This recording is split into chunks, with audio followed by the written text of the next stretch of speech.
Hello everyone, welcome back to my channel. আমি রিম্পি, তোমরা দেখছো রিম্পি.বি লাইফস্টাইল চ্যানেল। আশা করছি সবাই ভালো আছো, আমি খুবই ভালো আছি। তো টাইটেল আর থাম্বনেল দেখে তো ভিডিওটা বুঝেই গেছো ভিডিওটা কি হতে চলেছে। হ্যাঁ, আমি যাচ্ছিলাম কামাখ্যা মন্দিরে গুয়াহাটিতে মামাদের সাথে। তো ভিডিওটা 9 তারিখের 9 মের, আর আমি ভিডিওটা এডিট করছি 16 তারিখে, আর ভিডিওটা আপলোড করব হয়তো 17 তারিখে। তো ভিডিওটা লেট করে আপলোড করার কারণ হলো একটাই, যেদিন আমি যাচ্ছি 9 তারিখে, সেদিন মার প্রচণ্ড শরীর খারাপ হয়ে গেছে। যখন আমি বেরিয়েছি তখন মোটামুটি ভালো ছিল, তো আমি আধা রাস্তা পাইও নি, নলবাড়ি পার হয়েছিলাম মনে হয়, তখনই মার এত শরীর খারাপ করেছে, মাকে মেডিকেলে ভর্তি করিয়েছে।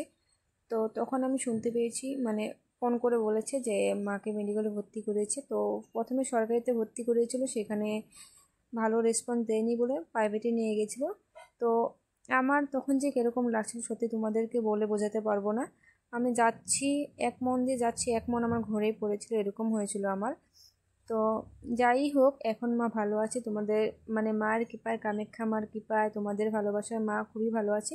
আর তোমাদের সাথে কথাটা শেয়ার করে দিলাম এই ভিডিওর মাধ্যমেই।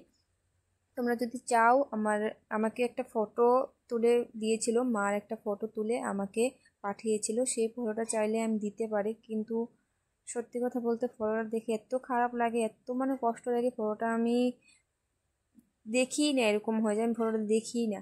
তো তারপর মার মন্দিরে গিয়ে মাকে পুজোও দিলাম, আর দেখতে পেলে কিছু খেয়েছিলাম, কারণ ঘর থেকে কিছু খেয়ে এসেছিলাম না বলে খেয়ে নিয়েছিলাম। আর এখানে আমি ধূপও ধরিয়ে নিচ্ছিলাম।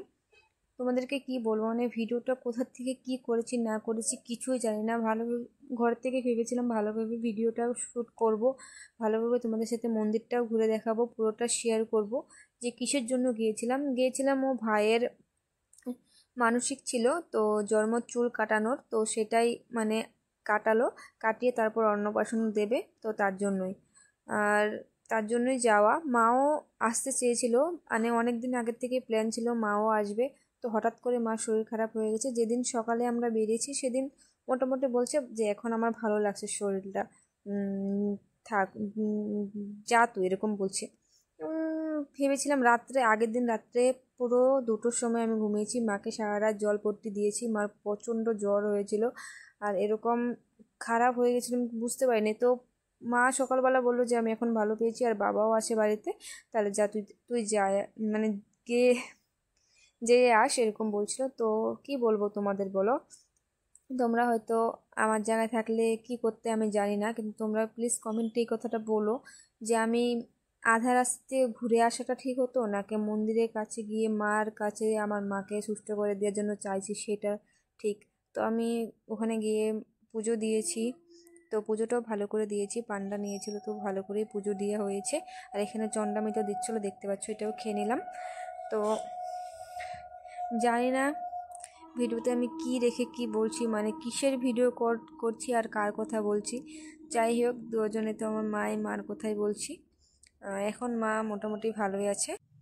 আর আমি আর দিদা মামিকে করছিলাম, মামি কোথায় গেল, মামি যেহেতু ভাইকে নিয়ে গেছে চুল কাটানোর জন্য, মামা আর মামি আর দাদু গেছে, তো সেখানে যাচ্ছিলাম, কিন্তু এত ভিড়ের জন্য আর যেতে পারলাম না। তারপর আমরা চলে আসলাম পুকুর পাড়ে, পুকুর বলছি যে যেখানে স্নান করে আর কি সবাই, তো এখানে এসেছি। তারপর মামিরাও চলে আসলো, আর দেখতে পাচ্ছ এখানেও প্রচণ্ড ভিড় ছিল, কারণ জানি না এত ভিড় কেন। তারপর দেখতে পাচ্ছি যে ভাইকে স্নান করাবে এখন।